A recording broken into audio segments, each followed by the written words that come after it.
Welcome, lovely dreamer. Before we begin tonight's story, I'd love for you to like, subscribe, and share in the comments where in the world you're listening from and what time it is for you right now. Your presence here means more than you know. Now get cozy. Let's begin. A mirror to the other side of love.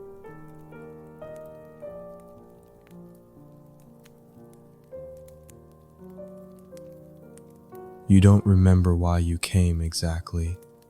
Only that a letter arrived, unfamiliar handwriting in deep ink, sealed with wax the color of dried rose petals. It came on a Tuesday, tucked among bills and advertisements, as though it had every right to be there. But your name on the envelope was written with a certain grace, a shape of care and time that made you hesitate before opening it. Inside, the message was brief.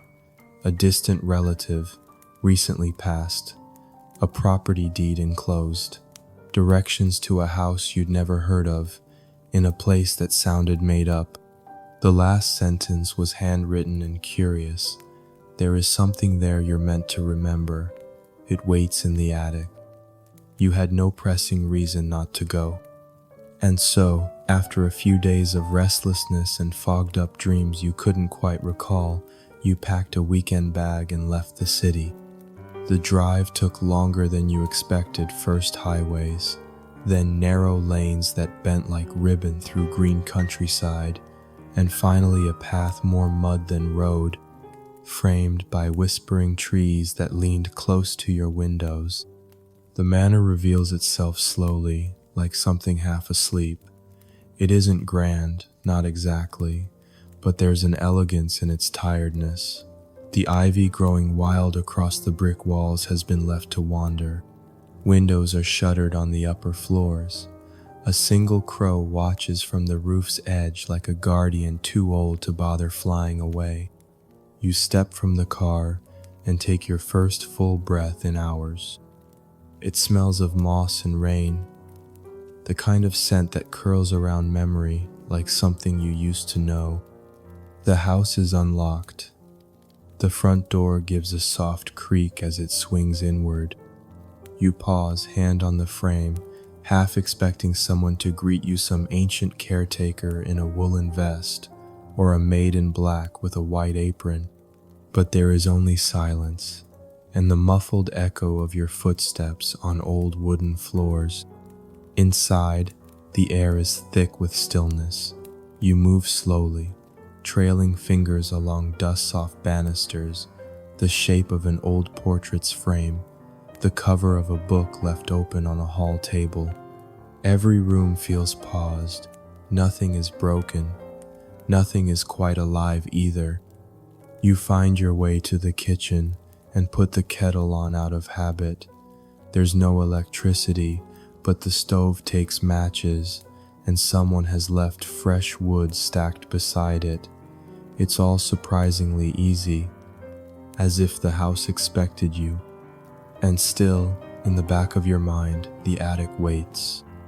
You explore the ground floor first drawing rooms, a faded library, a conservatory full of vines and broken light. It's the kind of house where time doesn't pass correctly. You check your watch, only to find it stopped. Or perhaps the hands have simply forgotten which direction to move. When you finally climb the staircase, your footsteps slow. You aren't afraid. Not exactly, but there's a sense of crossing into a place that hasn't been touched in a long time. As you reach the top floor, you see the narrow wooden door tucked behind a velvet curtain half hidden, as though trying to stay secret. The attic smells like old wood, candle wax, and something faintly metallic. You open the door and are greeted by a narrow staircase that creaks under your weight. A single bulb dangles from the ceiling on a twisted cord, and when you pull it, the light flickers into reluctant life. The space is full of forgotten things. Trunks stacked like memories, chairs missing legs, Shelves of books with cracked spines and titles in languages you don't recognize. There's a cradle, oddly pristine, a coat that looks like it belonged to someone who played the violin, a hat box full of gloves, and in the farthest corner, half hidden beneath a moth-eaten quilt, something catches the light. You cross the room slowly, drawn. The quilt falls away with a sigh, sending up a breath of dust that hangs like mist. Beneath it is a mirror, tall almost your height. The frame is carved silver, intricate and cold under your fingers. You brush away a layer of grime and step back to look, but it isn't your reflection you see. The surface gleams like moonlight trapped in water. Instead of your own face, you see a room warm, firelit, unfamiliar, a study perhaps lined with dark wood bookshelves and heavy velvet curtains.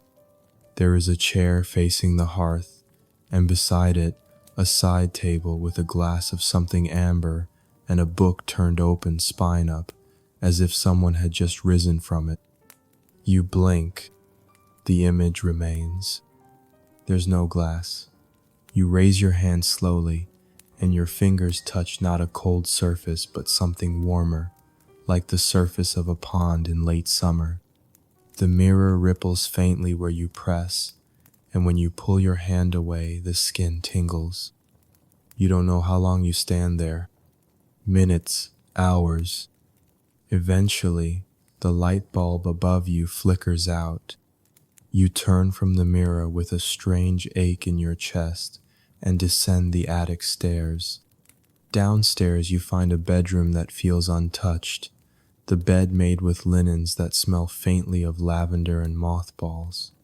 You lie atop the covers and close your eyes, expecting sleep to come slowly. It does not. Instead, you dream of the room in the mirror. You're there, walking the edge of the hearth light, fingers brushing the worn arm of the chair. A low hum of music hangs in the air, stringed, sorrowful. You do not see the man at first, only the impression of presence. A coat hung neatly on a hook, a book closed with a pressed flower between its pages. Then a voice, soft and measured. I wondered when you'd arrive. You turn. He is tall, shadowed in candlelight, with hair dark and just a little unruly. His sleeves are rolled to the elbow. He stands as though he has been waiting a long time, but the dream ends before he reaches you. You wake in silence. The room is still dark, the air cool. You sit up slowly, unsure of what's real and what isn't. The memory of the dream clings to your skin.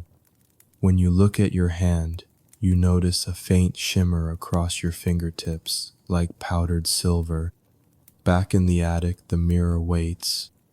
You climb the stairs barefoot. The wood is warm. When you pull back the quilt again, the mirror is still showing the room. But this time, it is empty.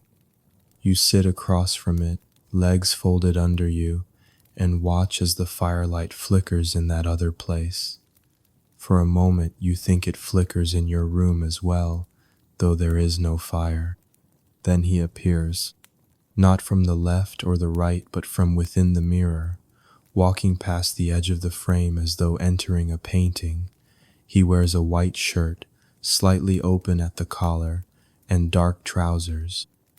He doesn't look directly at you at first. This gaze is thoughtful, far away, but then he stops and turns and looks straight through the mirror into you.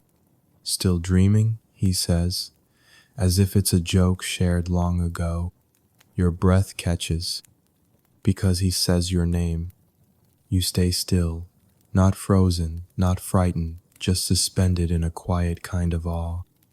The man in the mirror, the one who has just said your name as though it's a story he's told himself many times, tilts his head slightly, studying you, as though he's memorizing something he never wants to forget. The room behind him flickers with firelight, books casting long shadows. You can't hear the flames, but you see them moving, glowing softly against the glass of a half-drunk bottle on a table near his elbow. He leans against the mantel with the casual familiarity of someone who's spent long nights in that exact posture, thinking thoughts he can't quite write down. When you don't answer, his smile softens. I wasn't sure it would still be you. Still? You want to speak. You even open your mouth. But no words come. It's not that your voice is gone, it's more like language itself doesn't belong here. Like the connection between thought and tongue hasn't crossed the barrier of the mirror. You touch your chest instinctively, feel the slow thump of your heart against your fingertips. His gaze follows the movement. Then he steps closer. With each pace, the air on your side of the mirror seems to change, thicker, charged, as though someone just struck a tuning fork. You can't hear, but can feel humming inside your ribs. I dreamed of you again last night, he murmurs. His voice is low, a little hoarse, like he hasn't used it for anything but reading aloud. You were sitting beneath a tree that didn't exist, telling stories to creatures with no names. And when you looked up at me, you said, "I'm still waiting." He pauses. You are wearing the same look you are now. You glance at your reflection's reflection and find none. Only his room, its rich twilight coloring. There is no you in the mirror, only him and his remembering. You whisper his name without knowing it. The syllables rise to your lips like breath itself. He doesn't react, not with surprise, not with wonder, just with a gentle yes. The silence that follows is warm. It doesn't ask anything of you. You sit with him for a while, minutes, hours, watching him move through his space. He pours a drink, pulls a blanket over the back of a chair, adjusts the wick of a lantern. Sometimes he speaks. Little things, barely above a murmur, a quote from a book, a memory about a garden that only blooms in moonlight, a confession that he once built a sundial in the forest and lost it to the roots of an overcurious tree. And you listen, heart curling around the sound of his voice like petals closing at dusk. Eventually, your eyelids begin to fall. You sleep beside the mirror that night, curled on an old attic cushion, and in your dream the room becomes yours. You're sitting on the edge of the hearth in his world now, the fire's warmth kissing your bare feet. You watch him sketch quick, clean strokes with a graphite pencil in a leather-bound book. His brow furrows, not in frustration but in concentration. He's drawing something familiar. It takes a moment to recognize what it is, your face. Your posture just as you are now, a little turned, your hands folded. He notices you watching and doesn't stop. I began sketching you years ago, he says, not looking up, before I knew you were real. You want to ask him how, when, why, but you don't need to.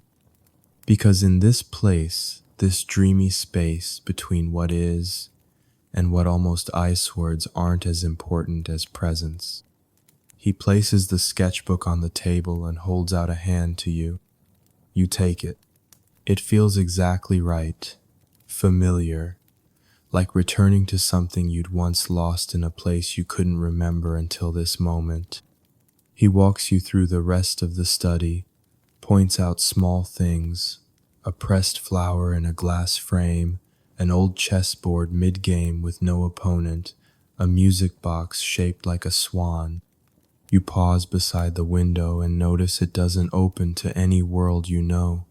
The sky beyond it is endless and dark, dotted with stars that shift too quickly to be fixed. This world is stitched together by memory, he says softly, but only the kind that lingers, the kind you forget when you're awake, but feel like a bruise beneath your ribs. You look at him. Then what am I? He turns to you, gently brushes a strand of hair behind your ear. The one thing I never forgot. The dream ends like a sigh. You wake with your hand still outstretched, your fingers hovering just an inch from the surface of the mirror. For a moment, it's only a reflection, again cold, silvered glass showing your own pale face and the attic's shadowed clutter behind you. But then, just before the light of morning breaks fully through the skylight, it shifts once more. You see him, not in full, just a glimpse. The side of his face, caught in profile, his hand resting on the chair you sat in moments before, and a smile so small and so sad that it takes your breath. You blink. He's gone. You reach for the mirror, but it has cooled beneath your fingertips. A proper mirror again. Nothing unusual, except for the silver smudge left behind, shaped faintly like a handprint, not yours. Later, downstairs, you find something has changed. The kitchen is warmer. The kettle is already warm when you touch it. Something has lit the stove. And tucked beside the chair in the conservatory, between two leaves of a book on forgotten poetry, is a pressed flower, the same kind you saw framed on his shelf. You lift it carefully, unsure if you're trembling because it's impossible or because it isn't.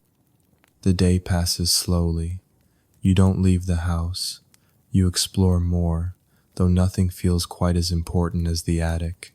You find a photograph in one of the bedrooms, sepia-toned, faded around the edges. It shows a woman standing beside a mirror that looks almost identical to the one in the attic. But the room behind her isn't your attic. It's his study. And though the woman is turned away from the camera, you feel something catch in your chest. You know that posture. You've lived it, dreamed it. She is wearing your hair, your shape, your stillness. The mirror between you and him is older than you are, older than the house.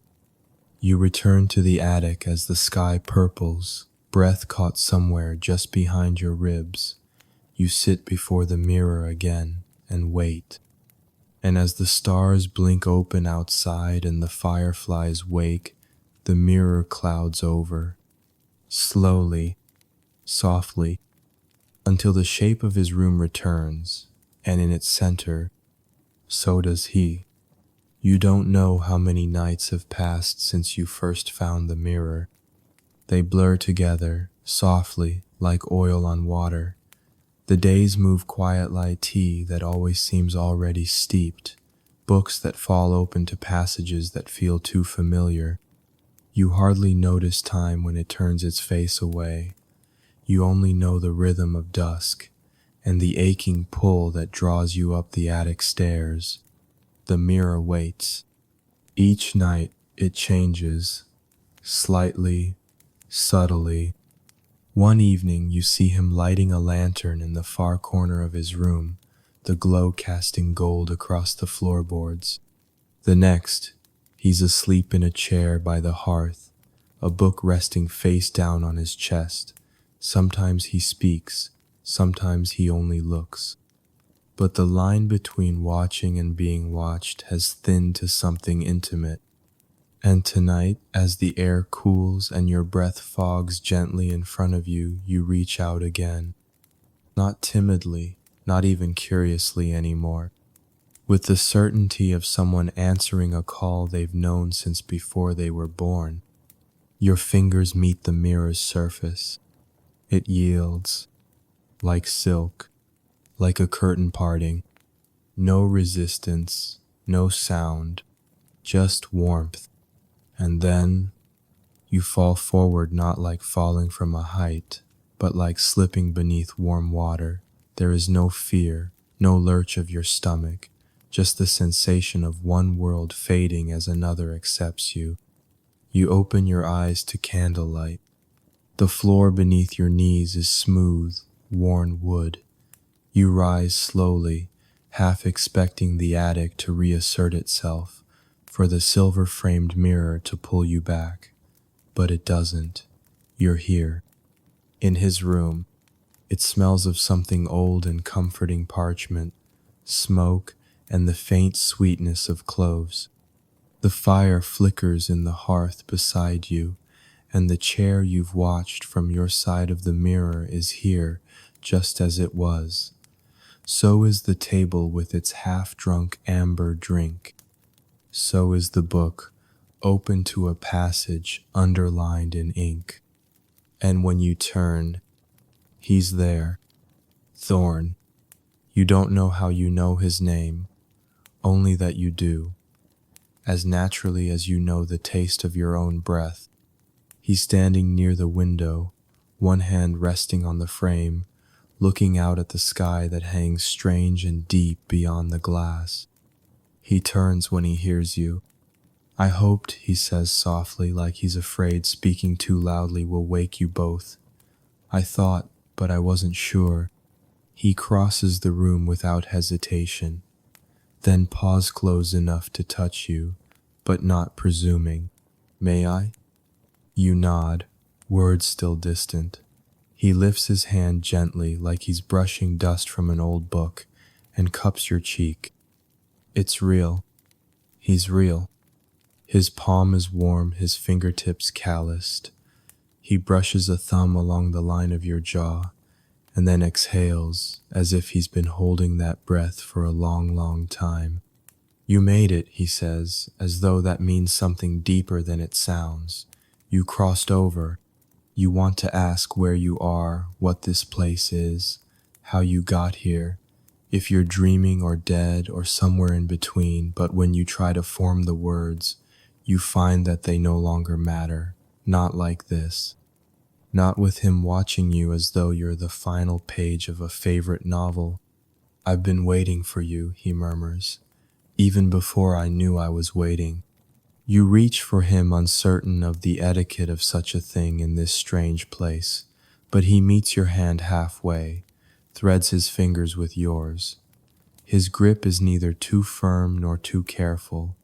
It's just honest. He leads you to the chair, gestures for you to sit, then settles on the edge of the desk beside you. His study glows softly in the flickering light. Outside, the sky holds stars that shift slowly, like slow-moving lanterns on a tide you can't quite hear. "I know what you're thinking," he says. "And yes, this place is real, or it was, or it's the memory of what was, shaped by those who remember." You look at him, your hand still in his. "Is it a dream?" "No, but dreams are how you got here, and memory is what keeps it from dissolving." He squeezes your fingers. "That's why I remember you, even when you were only a reflection, even when you hadn't come through." You ask softly, "Have you been here alone?" He nods, looking away. "For longer than I can measure, this room, it exists between things, between the moments that get lost. It's made of all the seconds people forget when they blink too long, or turn their heads at just the wrong time." You let that settle. The quiet wraps around both of you. There's no clock ticking, no wind, just the breathing of the fire and the sound of two people beginning to belong to the same story. "I used to think you were only a wish," he says, "something my loneliness invented." You smile, though it wavers. "And what do you think now?" He leans forward slightly, eyes dark and warm. "Now I think we were always meant to find each other, only not all at once." You feel the truth of that in your bones. He shows you more of the study. There's a cabinet filled with letters that have no addresses, a drawer full of broken clocks, each one stopped at a different hour, a tapestry hung above the mantel, stitched with symbols neither of you can name, but both feel like you've always known. Every corner of the room is full of questions that don't need answering. Eventually, You reach the mirror from this side. It stands tall as it did in your attic, but different somehow. The frame is darker, and instead of your world on the other side, you see mist, something like fog curling across unseen hills. Shapes move there, not threatening, just not ready to be known yet. Will I remember this? You ask, pressing your palm against the glass. Thorn is quiet a long time. I think so, he says. If you want to. If you carry it with you when you go. You hesitate. I don't want to go. I know. He turns toward you, touches your chin, tilts your face to meet his. I'll see you again, he promises. When the veil is thin, when memory sharpens, when your heart calls to this place, I'll always find you. And then, his lips brush your forehead, not possessive, not impatient, just sure. You feel it in every part of you, the certainty that this moment is stitched into the fabric of your being. You fall asleep in his chair, curled beneath a woolen blanket that smells like cedar and stories. When you wake, you're back in your attic. The mirror is cool again, ordinary in the way only things that hide magic ever are. But resting in your lap is a folded piece of paper, a note in his hand. It says, "You didn't dream me, I'm here. Come back when you remember how." And in the crease of the paper, a pressed petal from the rose you never saw bloom. In the quiet days that follow your return, the world feels distant, not unkind, not wrong, just slightly out of focus. Everything is a step removed from where you are. You drift through the manor like a ghost in your own story. The kettle boils, you sip tea, you turn pages in books that no longer surprise you, only echo things you already feel. There is nothing pressing. No emails, no ringing phones, no people waiting for you outside this place. The attic mirror remains still. But the note he left, that single sheet of paper, folded once with reverence, it's on your nightstand like an anchor. You read it every morning before you rise.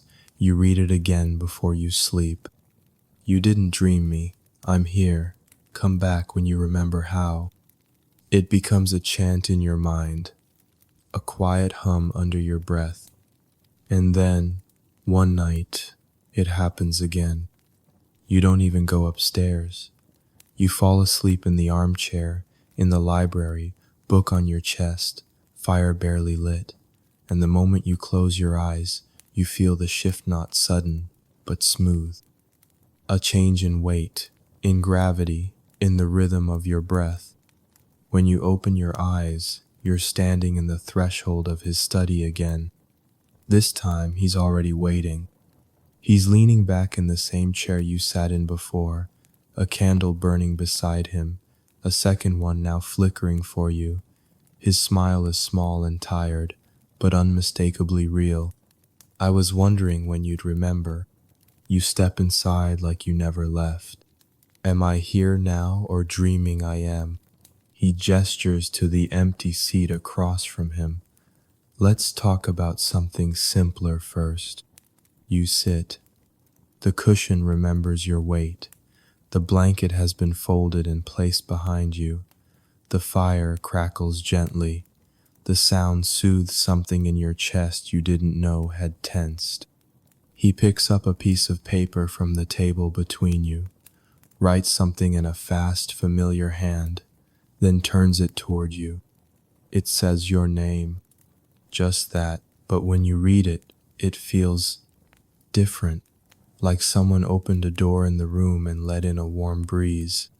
You always respond to it, he says softly, even when you try not to. You meet his eyes. How long have you known me? He leans back, hands folding in his lap. That depends on what you believe. Linear time? A few years, but in the way that matters. He trails off, watching you as though waiting for the thought to land in your mind on its own. I think I've loved you before I knew what that meant. You don't answer, not with words. You reach forward, trace your finger along the rim of the glass on the table, and feel a memory stir yours, and not yours, of sitting here, of laughing, of candlelight flickering between you, of music playing somewhere just out of earshot. You said this place was made of memory, you murmur. Yes. Is it mine, yours, someone else's? He considers. It's ours, now, but I think it was built by people long before us, people who also loved too much for the world to hold. They left echoes behind. You look around.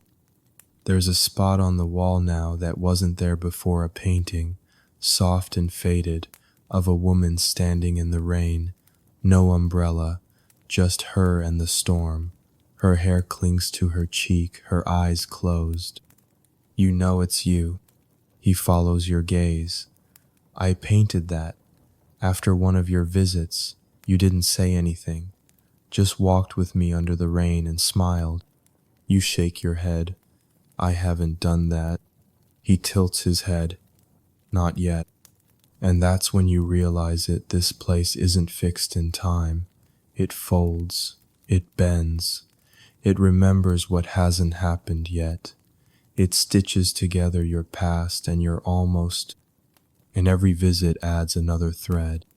You close your eyes and take a slow breath.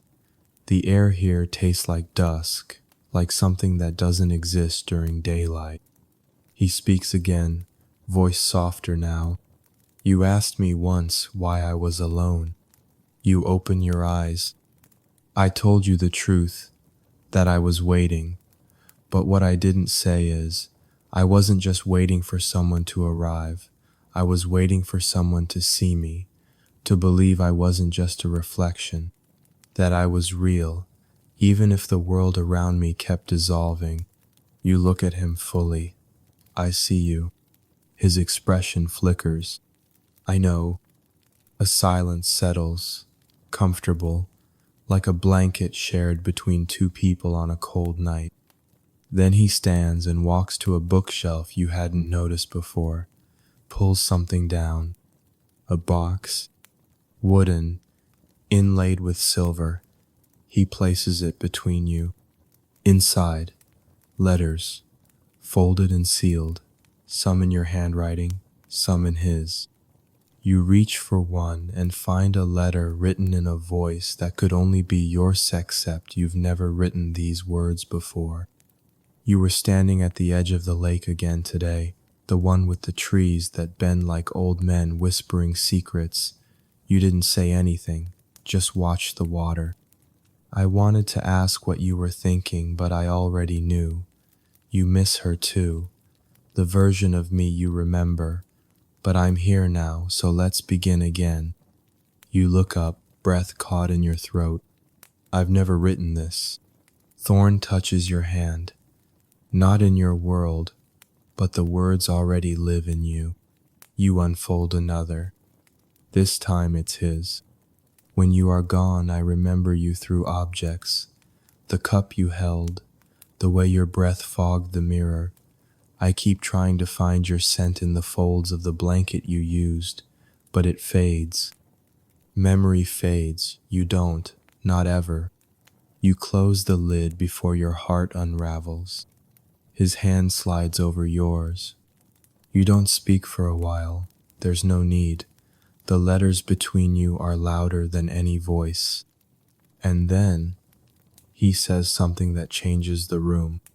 I think we've met before this life. You look up. He's watching the fire again. There's a kind of soul that finds its way through everything, through war, through oceans, through mirrors and time and silence. Yours has been calling to mine for a very long time. You don't answer. Because you believe him. Because the way your chest aches is not from sadness.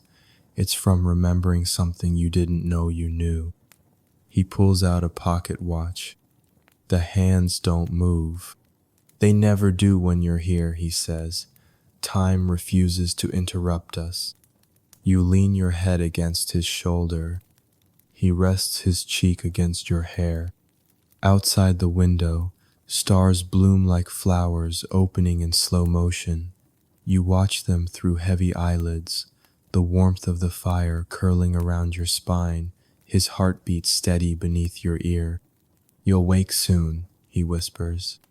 You nod, but not yet. You stay a while longer. Your eyes drift closed, and the room begins to shift, not away but deeper, into something quieter, more peaceful.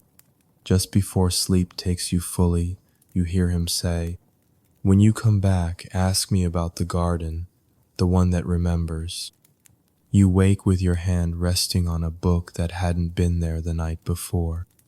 It's resting on your chest as though it floated down gently while you slept, bound in deep green leather, worn at the edges, with no title. The texture is soft beneath your fingertips, soiled, but lovingly used. You sit up in bed, blinking away the mist of sleep, and the book tips open in your lap. A letter falls out. You hesitate before picking it up. The paper is thick, creamy, with a subtle scent of something hard to name, perhaps ash, or clove, or a winter morning you haven't lived through yet. Your name is written on the front in handwriting that you recognize, though it is undeniably not your own. You read it aloud. "Dearest, today you arrived in the mirror again. You looked at me as though it was the first time, and yet I could feel it in you, something old, something that remembered. You didn't speak, but you didn't need to. There are silences that say more than poems. I wanted to tell you I found the garden." You stop there, throat tightening.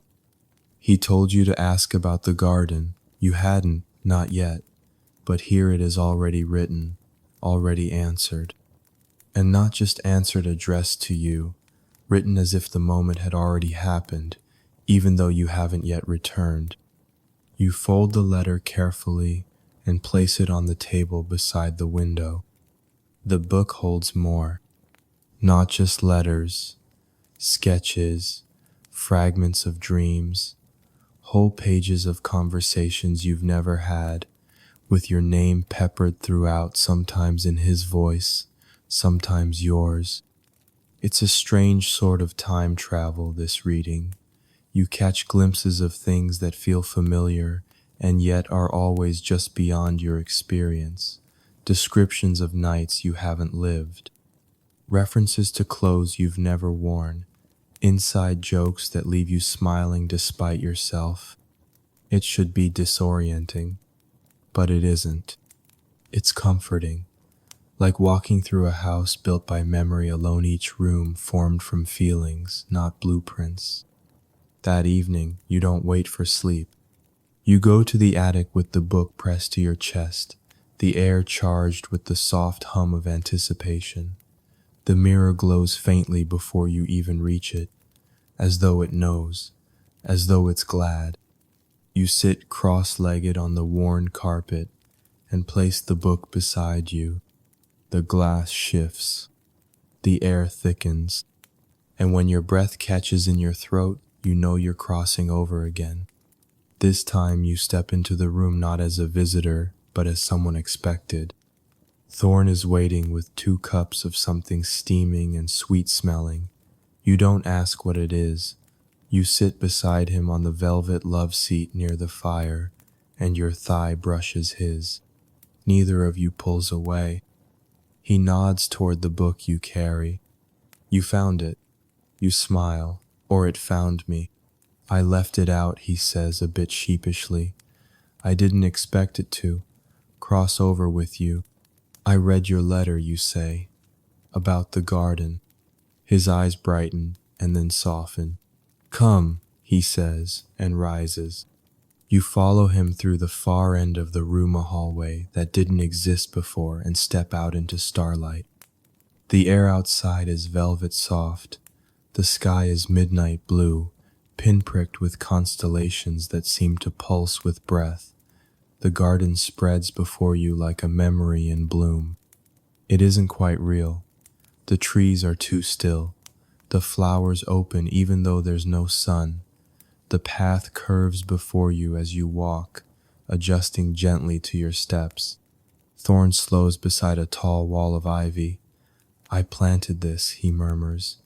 In a dream, I told the mirror to remember it for me. You reach out and touch the ivy. It curls slightly toward your fingertips, as though it knows you. There's a bench just beyond here, he says, where I wrote to you, long before I knew how to find you. He guides you through the foliage, and sure enough, there it is.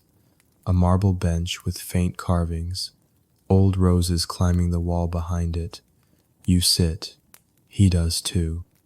And for a long time, you just breathe in the stillness. I didn't think I'd get to show you this, he says after a while. Most of the time, this world forgets what I try to hold on to, but it kept this. You look around. It feels like it was always here, waiting. He laughs softly. Like you. You turn to him. Do you remember the first time you saw me? Yes. And? He tilts his head, watching your face with something deeper than fondness. You were standing in your world's attic, brushing dust off the mirror. You looked so curious, like someone on the edge of a story but not sure whether to open the first page. You smile. And what about you? What did I look like to you? He hesitates. Like a reason. You blink. A reason? A reason to keep the world from unraveling. The bench is warm beneath you. A soft wind moves through the garden like a breath between pages. You speak again. These letters, they feel like memories, but some of them haven't happened. Some of them don't even make sense yet. He nods. They will. This place doesn't obey the order your world lives by. It remembers in echoes, and sometimes it writes ahead of you. You tilt your head. Then does that mean we? He reaches for your hand, his fingers threading between yours. Yes, he says quietly, it means we already do, and we already did, and we will again. Your heart beats too loudly in your chest. You reach into the book and pull out another letter. You read it aloud. The first time you kissed me, it was raining petals. Not real ones, just the memory of spring. You tasted like sleep and tea and promises. I asked you if you were afraid. You said, only of waking up. Thorn watches you, unmoving. You turn to him. Has that happened yet? He leans in. Maybe this is the moment. And when his lips meet yours, it is not a first kiss. It is a remembered one, a promised one. Soft, certain, without urgency. The kind of kiss that feels like a key sliding into the right lock. When it ends, the garden is somehow brighter, the stars closer. You feel a warmth behind your ribs that hasn't been there in years, a kind of stillness you didn't know you were missing. He touches your cheek. You close your eyes, and somewhere behind you, the mirror waits quietly not to take you back, but to make sure you find your way forward. The warmth of his kiss stays with you longer than it should, not just on your lips, but in the small spaces inside you that once went dark when no one was looking. It's the kind of warmth that softens the edges of the world, the kind that lives in your palms and your throat, the kind that turns silence into something sacred.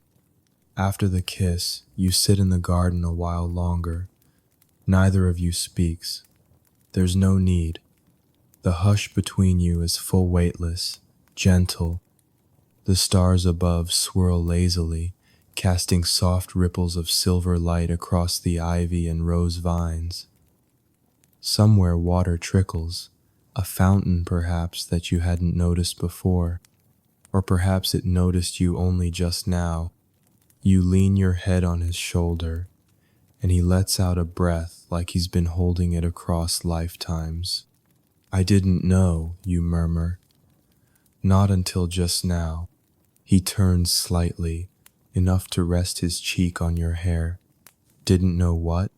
That something could feel like this, real and unreal at once, like remembering a dream you never had. His fingers gently brush yours. That's how I've always felt about you. You stay until the light begins to change, and not a sunrise, not exactly, just a shift, a soft glowing that pulses through the garden like the echo of a heartbeat. You know what it means before he says it.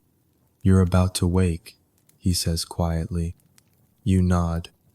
I'll be here, he adds, whether you remember or not. You take his hand in both of yours, but I will remember. I know. The garden begins to recede, not in a rush, but with the steady grace of a curtain drawing closed. The roses fold in on themselves. The path unrolls behind you like the tail end of a memory. And then he's gone, and the world tilts softly back into your own. You wake in the attic. There's a faint breeze, though no windows are open. The mirror glows dimly, as if it too has just come back from a dream. You sit for a moment, watching your own reflection come back into view. There's something different about the way you look now. Not changed, not aged, but steadier, more known. Your eyes flicker to the old book beside you, the one filled with letters and sketches. It's open to a new page, a page that wasn't there yesterday. You pick it up and read. You told me you didn't know what love was supposed to feel like. I wanted to answer, but I didn't have the words then. I think I do now. It feels like this, like the moment after our kiss, when neither of us needed to speak, when your breath met mine in the quiet, and the garden folded its petals just to give us that stillness. The ink is still wet. You trace the words with the side of your thumb, smudging them slightly. You don't mind. Let them live on your skin for a while. That day you don't leave the manor. You wander through it barefoot, letting your fingertips brush door frames and books and chair backs. You find rooms that didn't exist before, ones that seemed to open just for you. A hallway of clocks, each ticking in its own rhythm. A dressing room full of garments that fit you perfectly, though you've never worn them. A window that shows a moonlit forest, even though it's mid-morning. That evening, something new happens. You find a letter in the pocket of your robe. It's short and unsigned. Tonight, I'll show you something I've never shown anyone. Come just as you are. You press the note to your heart, and you go to the mirror without hesitation. The moment your fingertips graze the glass, the world folds again. And you are there. He is waiting at the threshold of his study, dressed not in his usual soft linens and open collars, but in something darker, a charcoal coat, long and old-fashioned, embroidered faintly with a pattern you can't quite make out. He offers you his hand the moment he sees you, and you take it without question. I want to take you somewhere, he says. You walk with him not through the house, but into a corridor of light and shadow, where the walls don't exist and the floor is made of memories. The space between dreams. You pass images as you walk, snatches of sound, of scent, a child's laughter, a fox darting through snowfall, a gloved hand held out beneath falling petals, a broken mirror that mends itself as you near. And then the corridor ends. You're standing before a door carved from something pale and luminous, bone white like moonstone. This, he says softly, is the room I built for you. He doesn't open the door. You do. Inside is not what you expect. It isn't lavish or romantic. It is familiar. It's a room you've dreamed of before, though never remembered. A small writing desk, a window that opens to a wide sky, a bed with linen sheets and one candle glowing on the sill, and on the far wall hundreds of letters, pinned delicately, precisely, in rows. Your letters, or what feel like your letters. Some in your hand, some in his. Some in a language neither of you have ever spoken, yet both of you understand. I wrote to you every time I forgot your face, he says behind you, and every time I remembered it again. You turn to him. Did I answer? He nods. Always. You move closer to the wall, eyes skimming, lines you know but haven't lived. Phrases echo through you. I miss the sound of you breathing. When the world tilts, I hope it tilts toward you. I saw you in a dream where we never said goodbye. One letter catches your eye. It's addressed not to you, but to the version of you who no longer visits. You don't read it. You don't need to. You already feel it in your chest. You turn to Thorn. What happens if I stop coming? He steps forward, slowly. Then I will wait, and this world will wait, and the garden will remember your footsteps even if the soil forgets your name. You press your forehead to his chest. I don't want to stop. Then don't. You look up. He leans down, and this time the kiss is not remembered or promised, it's chosen. Here. Now. It lingers, not just on your lips, but in the space between your heartbeats. It tastes like starlight and something older than names. When it ends, neither of you speaks. You both just breathe. Together, you fall asleep in his arms that night, in the room built for you, the letters like a sky above your bed. And when you wake back in your world, in your own bed, alone but not lonely, there is something tucked into the crook of your elbow, a single rose petal, still warm. You know you're awake, but the world feels ever so slightly wrong. The walls of the manor are still the same, and yet the shadows fall a little longer than they should. The light that filters through the windows is paler, like the sun has forgotten how to burn quite so brightly. The air is quiet, but not peaceful, not today. You get out of bed slowly. There's a heaviness in your limbs, like sleep has only half let you go. The rose petal is still there, pressed to your pillow, delicate and faintly fragrant, but it no longer feels like a signpost pointing toward another world. It feels like an echo, fading. You go to the attic. The stairs creak beneath your steps as they always have. The dust still gathers in the corners. The mirror still stands, silver-framed and waiting, but it doesn't shimmer. You sit down in front of it. You wait. Minutes pass, maybe hours, but nothing stirs. No flicker of candlelight, no glimpse of velvet chairs or garden doors, just your own reflection, soft and pale and expectant. You place your palm against the glass. It's cold. You whisper his name, but there is no answer, not in words, not even in feeling. And for the first time since this began, you feel truly alone.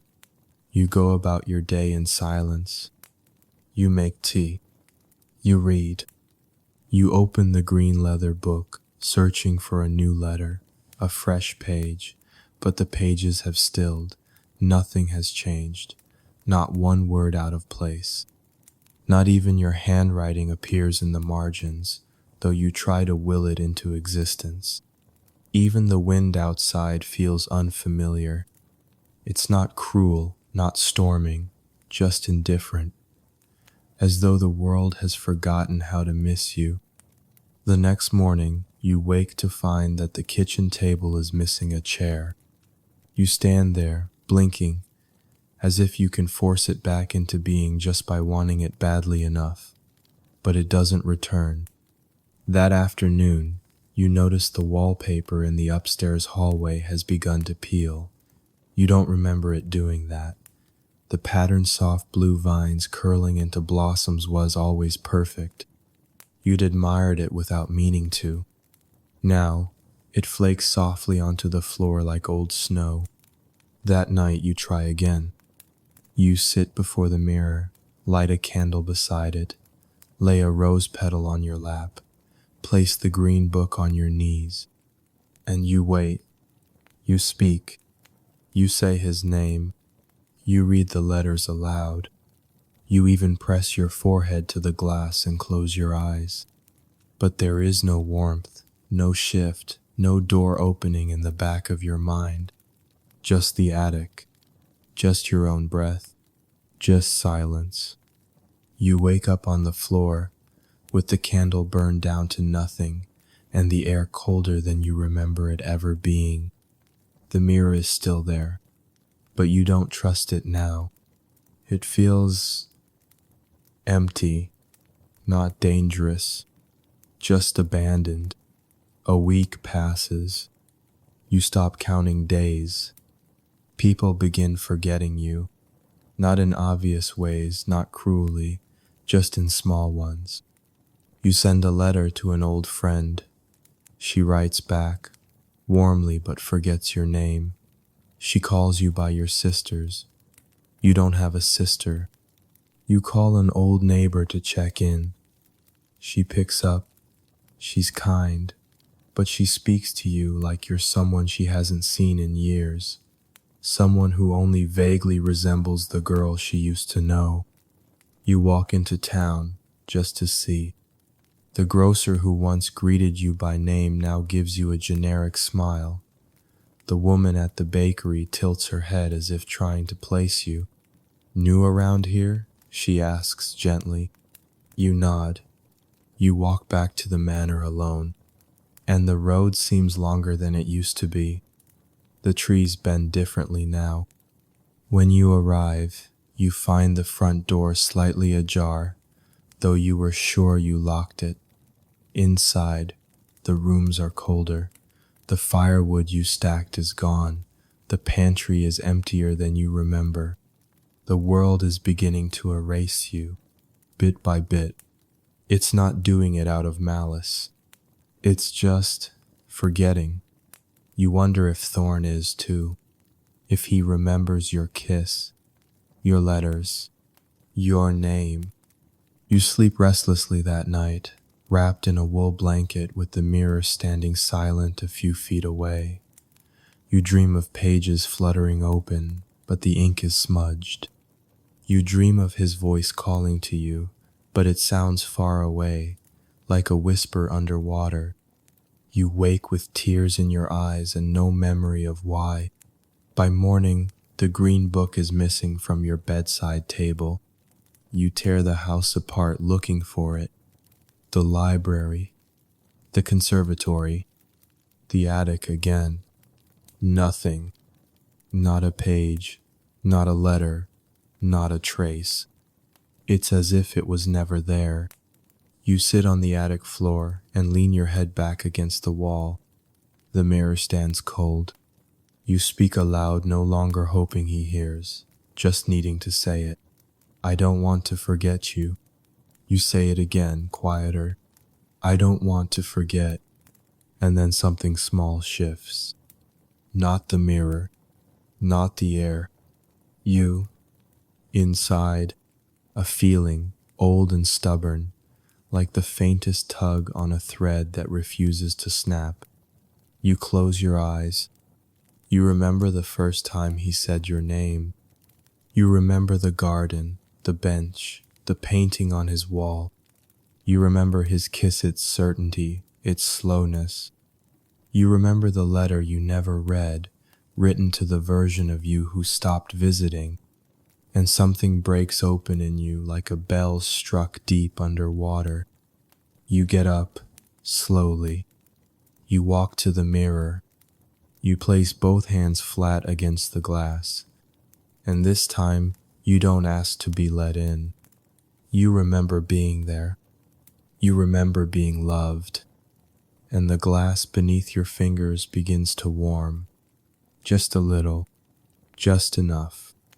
A flicker in the reflection, something not your own, a room not yours, the edge of a candle's flame, and then a voice, soft, aching, real. I haven't forgotten. You gasp, because it's him. You fall to your knees in front of the mirror, not from pain, not from fear, just the quiet, shivering awe of hearing his voice again. The sound of it soft, low, threaded with grief reaches into a part of you that had begun to hollow, a part that had started to believe you were dreaming him into being, that the silence meant he was gone. But he isn't.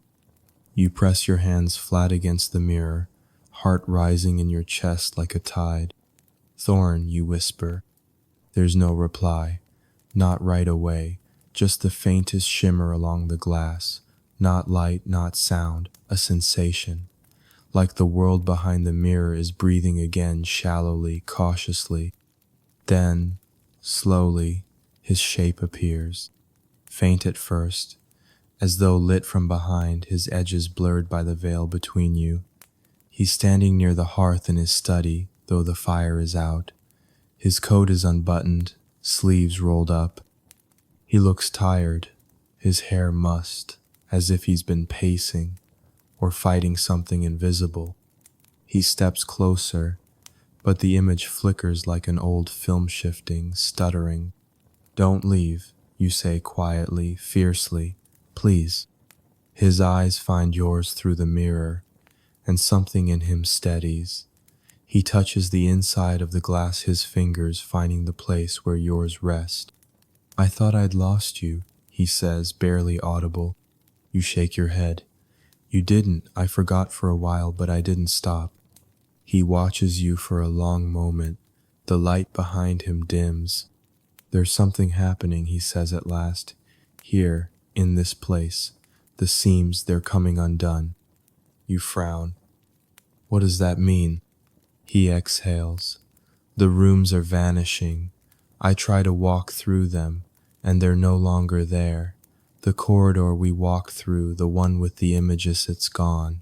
The doors don't open like they used to. The garden remembers less every day. You feel a chill at the back of your neck. But why? He looks away, runs a hand through his hair. I don't know, but I think the mirror is breaking. Your pulse stutters. Can't we fix it? He doesn't answer immediately. Instead, he reaches for something off frame. When his hand returns, he holds a sheet of paper, yellowed, torn at one corner. I found this, he says, and lifts it toward the mirror. It wasn't written by me, or by you. You squint. The words are old, handwritten in looping script. When the soul begins to forget, the bridge between worlds fades. The mirror only holds for those who still believe in what was promised. To keep it open, two hearts must remember at the same time. You swallow. That's why it's darkening, you murmur. I stopped believing. I stopped remembering. He nods, once. And now? You meet his gaze. I remember everything. He exhales again. This time, it's not grief. It's relief. The image stabilizes, just slightly. But around the edges of the mirror, something troubling begins to spread thin cracks, like veins of shadow branching outward. You reach for them instinctively, but the glass doesn't give.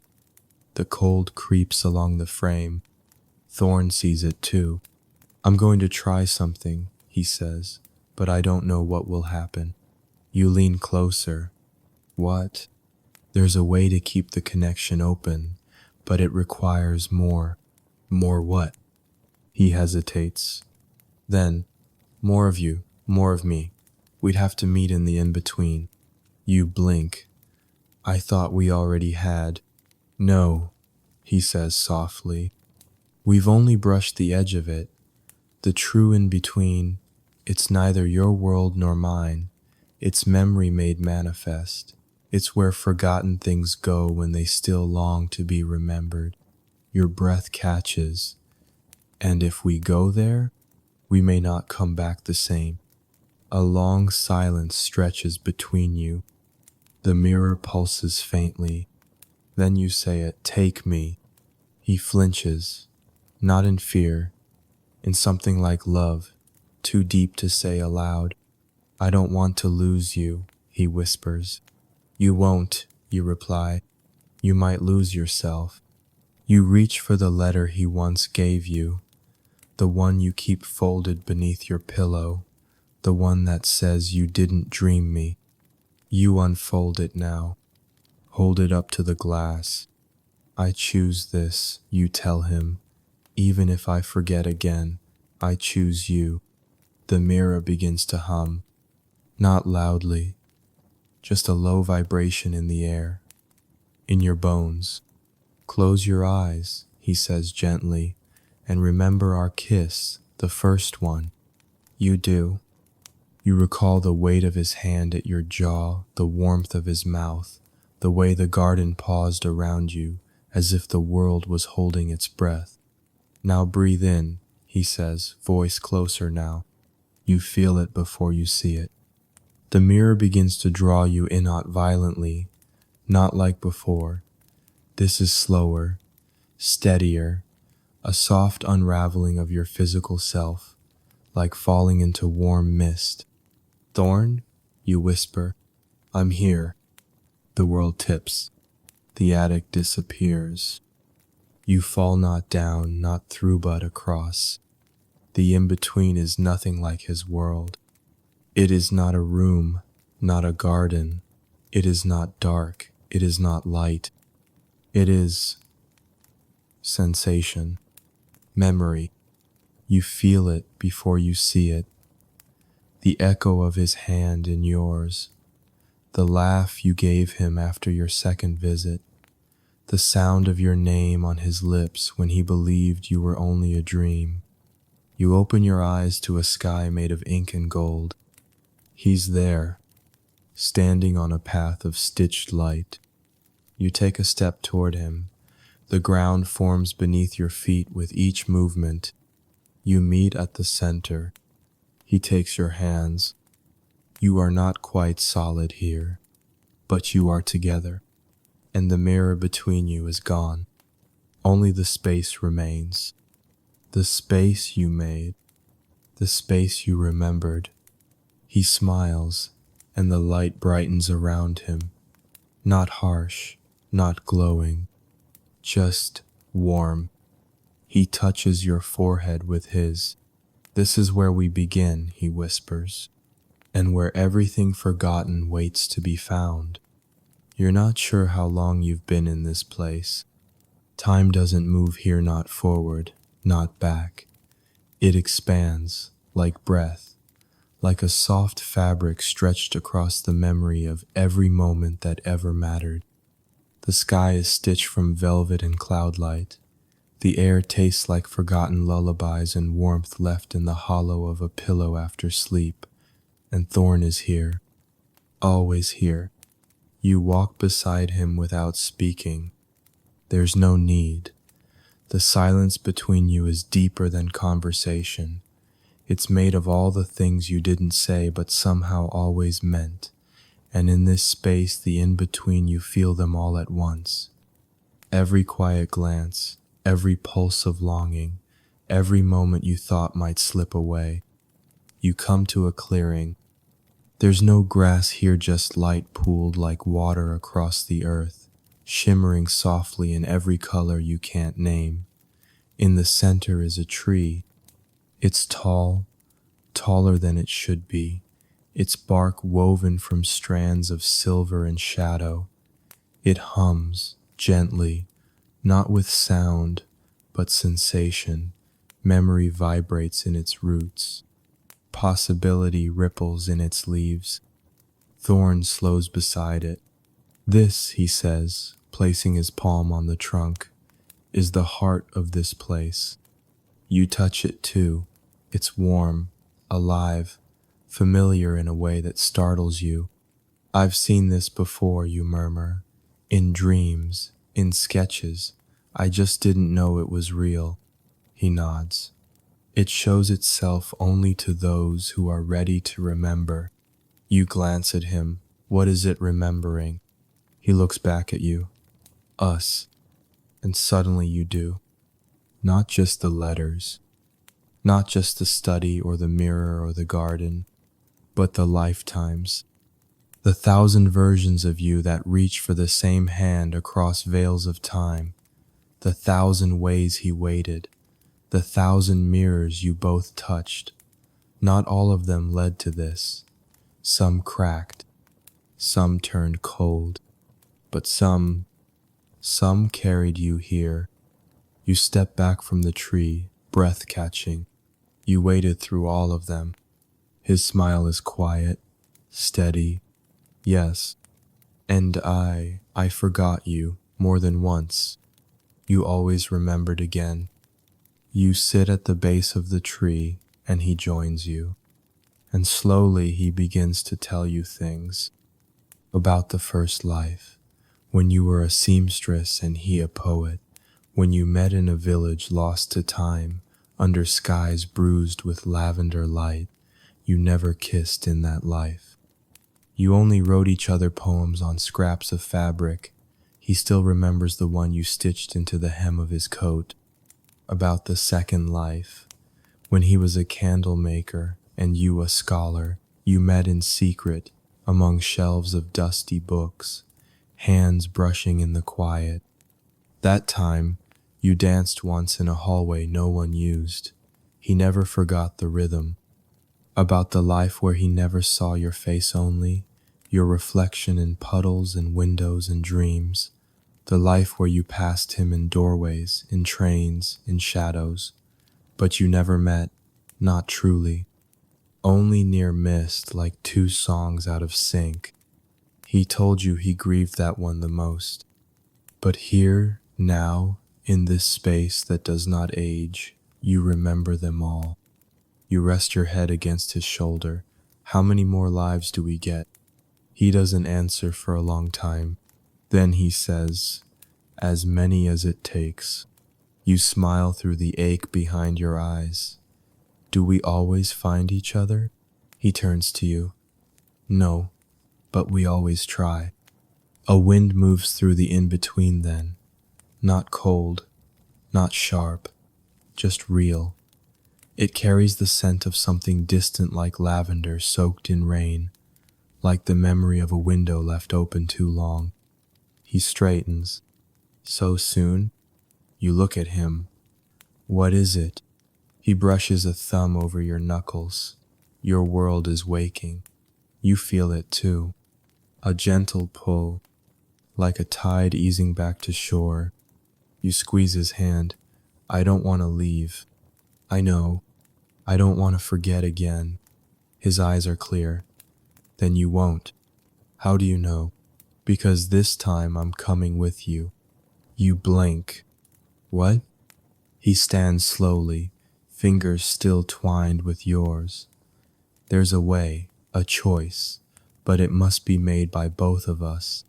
You rise, heart loud in your chest. What kind of choice? He walks with you back toward the mirrored edge of the in-between. You hadn't noticed it until now. The place where the world blurs into silver, where the shimmer returns, the mirror still standing, waiting. If I cross into your world, he says, I lose part of what I am. I'll remember less, day by day. I won't know how I got there. I won't know you, not right away. Your heart clenches, but you'll be there. He nods. Somewhere near, always just close enough. And if I stay here? He watches you. Then your world forgets you completely. The house will vanish, the mirror will vanish. You'll be mine, but only in memory, only in this place. It's not a cruel choice, but it is a real one, and your throat aches with it. You whisper, "What would you choose?" His answer is immediate, "You." You look at the mirror, gleaming gently in the space between you. Then back at him, you step forward, take both his hands, and place them over your heart. "I'll come back for you," you say. He closes his eyes. "I know."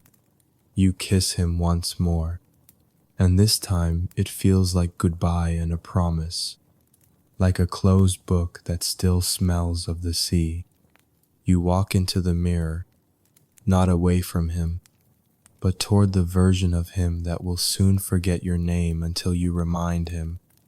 Again, and again, and again, you awaken to morning light. Not the silvery haze of the in-between, not the golden glow of Thorne's study, but your own world's sunlight through dusty attic windows, the hush of linen against your skin, the smell of old paper and floorboards warmed by time. You are home, but something has changed. You sit up slowly, as though waking into your body for the first time.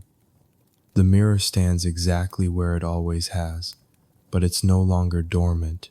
It hums, not with light or sound, but with intention.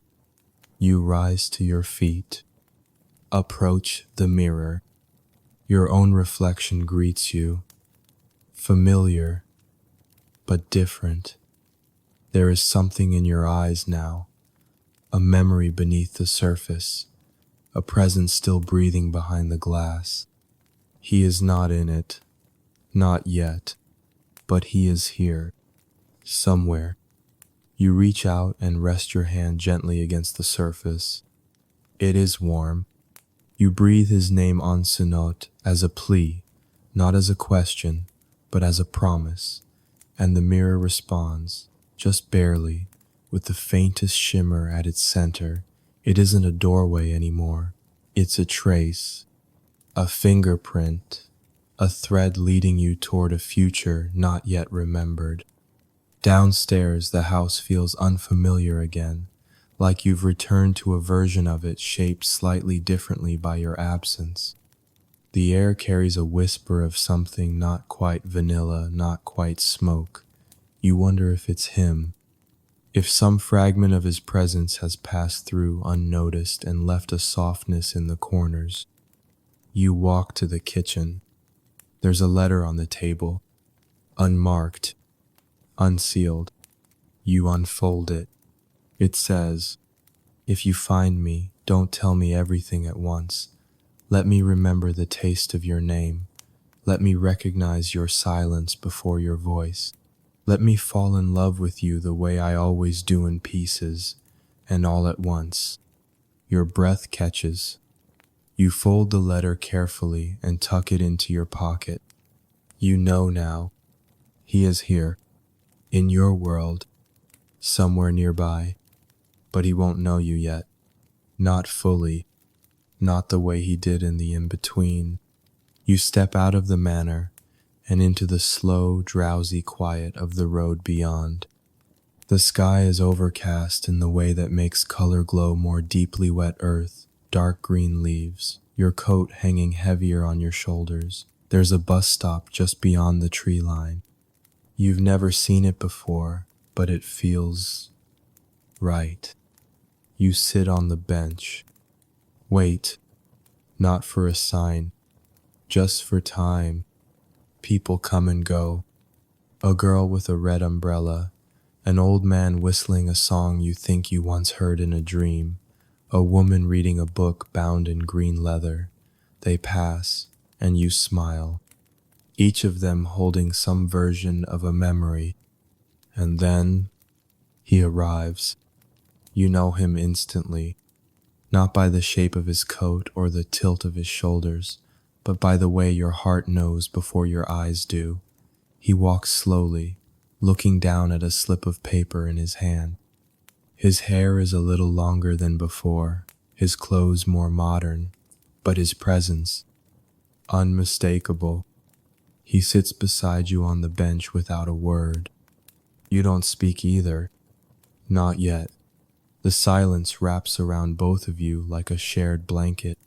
A bird chirps. The wind stirs your hair. He glances at you.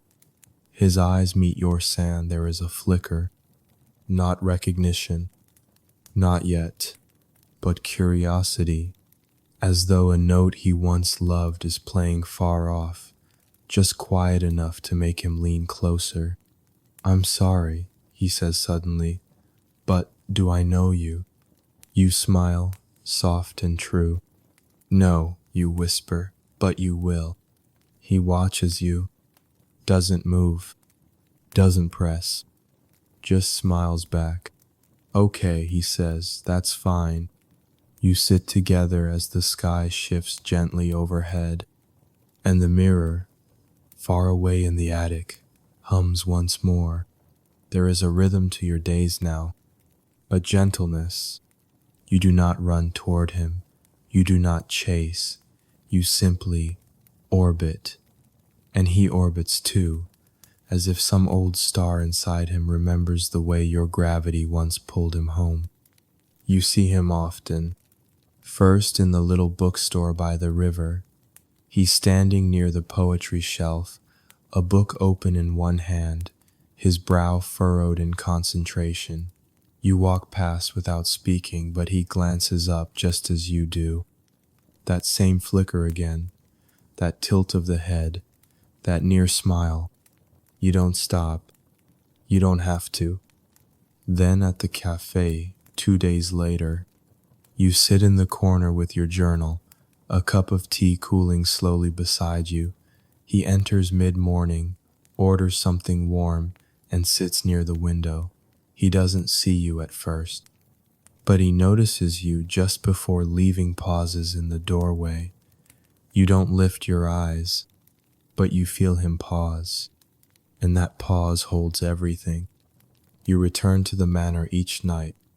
The mirror no longer opens, but it no longer sleeps either. Sometimes you think you hear your name murmured through it, low and far, like a breeze through distant trees. Other times, when you pass, it shifts faintly, not showing you his world, but echoing with the shimmer of where you've been.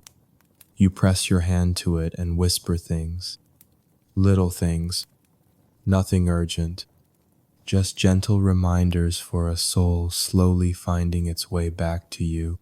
"I saw you reading Neruda today," you say. You smiled at the last line. Or, "You stirred your coffee 3 times before sipping. You always do that." Or, "You looked up when I walked past, and you didn't know why." Each night, the mirror grows warmer. Not hot, not bright, just warm, as though it's listening, as though it too is remembering. A week passes. Then, too, you don't rush. Love doesn't need to run when it knows where it's going. You begin to leave things for him. A book returned to the shelf with a pressed flower between the pages. A cup of tea paid for and waiting at the cafe counter before he arrives. A page from your journal, torn neatly, slipped beneath the doormat outside the shop where he works on Thursdays. You don't sign them. You don't have to. And still he begins to look for you. You notice the way his gaze lingers longer in crowds, the way he pauses at corners, the way he seems to turn just a moment before you cross a threshold. He is searching. He doesn't know what for, but he is searching. One afternoon, you find him in the park, sitting on a bench beneath a tree heavy with blossoms that weren't blooming yesterday. The moment you see him, you know something has changed. He's holding something, a mirror, not a large one, just a compact, silver-edged, palm-sized. He's looking into it with a soft intensity, not confused, not alarmed, just listening. You sit beside him without speaking. He doesn't startle, doesn't glance over, but he says, "It hums." You nod. "I know. I don't know where I got it. You've always had it." He turns to you now. His eyes, those familiar, impossibly deep eyes, find yours, and something inside them steadies, aligns. He studies your face for a long time, and then says, "Do you believe in echoes?" You nod again. "I do." He holds out the mirror to you. "Then tell me," he says, "what am I remembering when I look into this?" You take it gently, hold it in both hands. The surface is smooth and cool, but beneath the silver sheen you feel it. That low hum, that pull, the whisper of a garden with no name, a study with a fire that never dies, a kiss that still tastes of moonlight. You look back at him, and you say, "You're remembering a love that never asked to be remembered, a love that simply kept living, even when the world forgot." He leans forward. "You," the word is small, but it shakes the earth beneath you. He reaches for your hand. You give it, and when your fingers touch, the sky seems to exhale. Not loudly, just a long, slow breath, as if the universe has been waiting for this meeting, this moment, this return. You both sit like that beneath the tree, and when the first petal falls into his lap, he doesn't flinch. He just lifts it gently, turns it over in his hand, and whispers, "I dreamed of this." That night the mirror glows again, bright but soft. Not a door, not a veil, just light. You sit before it, wrapped in a blanket, the journal in your lap. You write, "Today you found me." Not all at once, but in the way you always do, slowly and entirely. I didn't rush. I didn't call out. I waited. And you remembered. You pause, look at your reflection, and say, "Thank you." The mirror pulses. You could swear it's smiling. Days blend, then weeks. The life between worlds settles into a quiet, beautiful rhythm. You still live in your world, but Thorn walks in it now, not as a visitor, not as a stranger, but as something meant. The first time he kissed you again, it was raining, not a storm, just the soft kind of rain that makes leaves shine. You stood under an awning, sharing a silence that had no weight. He looked at you, and you looked at him, and without speaking, he leaned in. The kiss was soft, not urgent, just remembered. And when you pulled back, he smiled, like he had in every world that came before, as if he knew, as if he'd always known. You held his face in your hands and whispered, "You found me." And he replied, "I never stopped." Now, when you walk through the house at night, the mirror still hums, but it no longer aches. It's become a window, not between worlds, but between selves, the you that once forgot, and the you that always knew. You still write letters, still leave pressed flowers, still speak his name aloud when no one's listening, not because he's gone, but because you've learned. Love doesn't fade when it is fulfilled. It just deepens, softens, unfolds.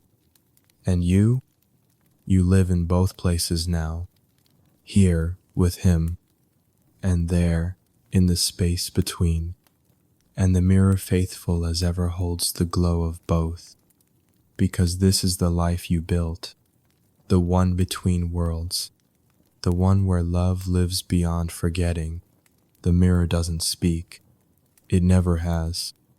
Not in words, not in voices, but in something deeper, something older.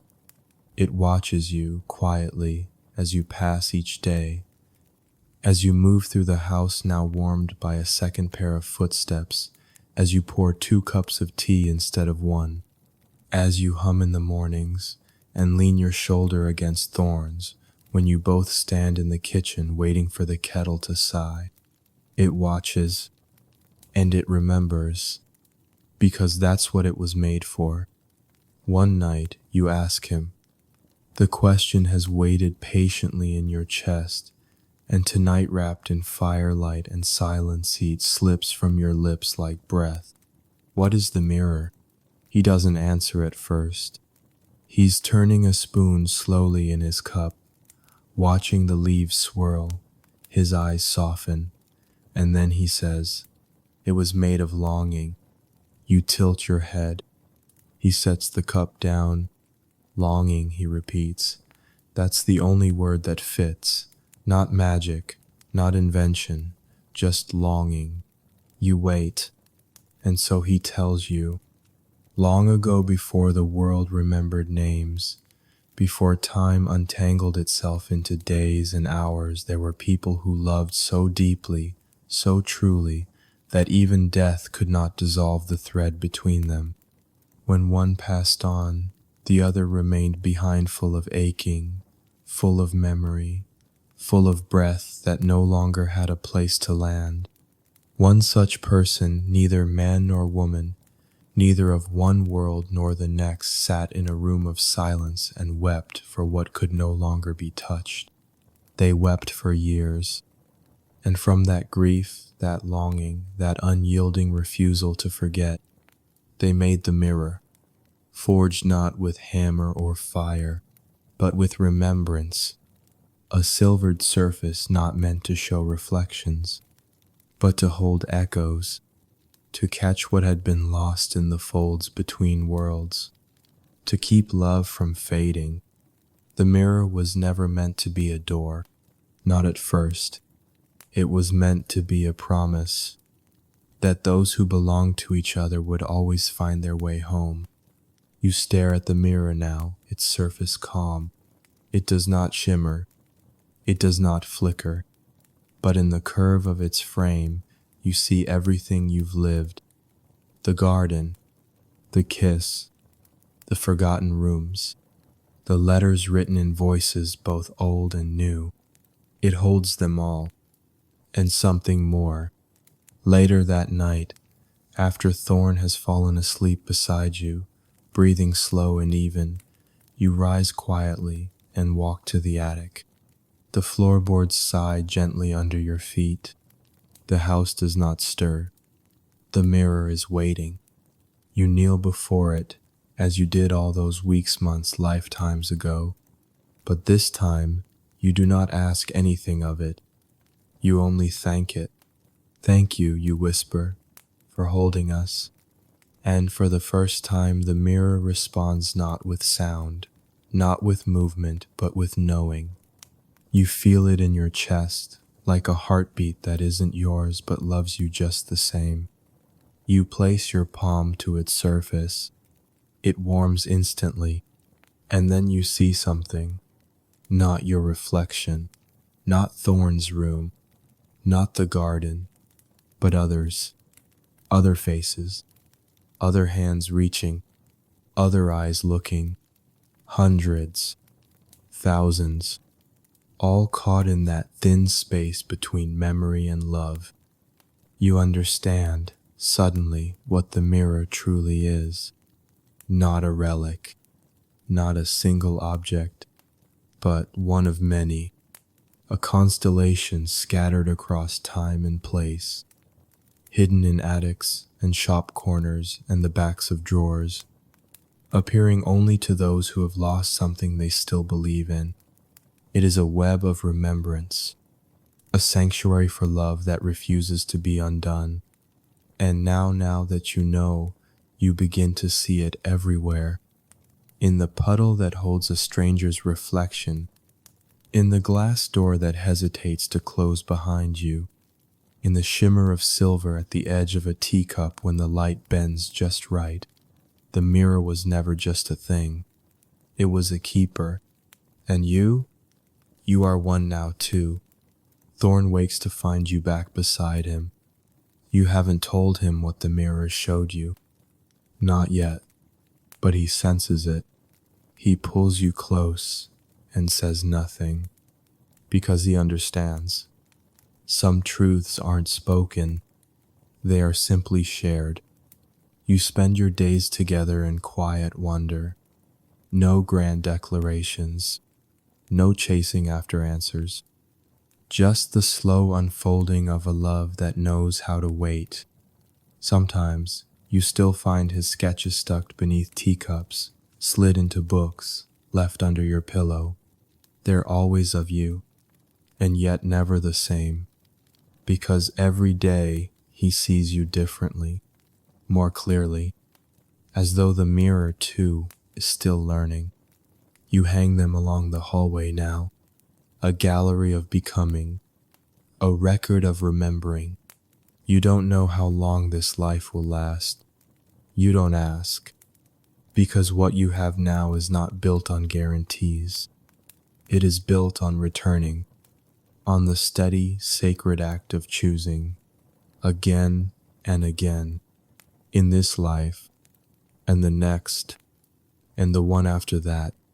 You lie together beneath the stars one night, the windows open, the scent of lavender in the air. Thorn traces lazy circles along your wrist. You think there are others like us? He asks softly. You smile. I think we're part of something vast, something beautiful. You nod. Something that never ends. He kisses your shoulder, and for a long while, neither of you speaks, because the story is no longer being written. It's simply being lived. Down the hall, in the attic, the mirror stands quiet, but not still. Within its surface, the garden blooms.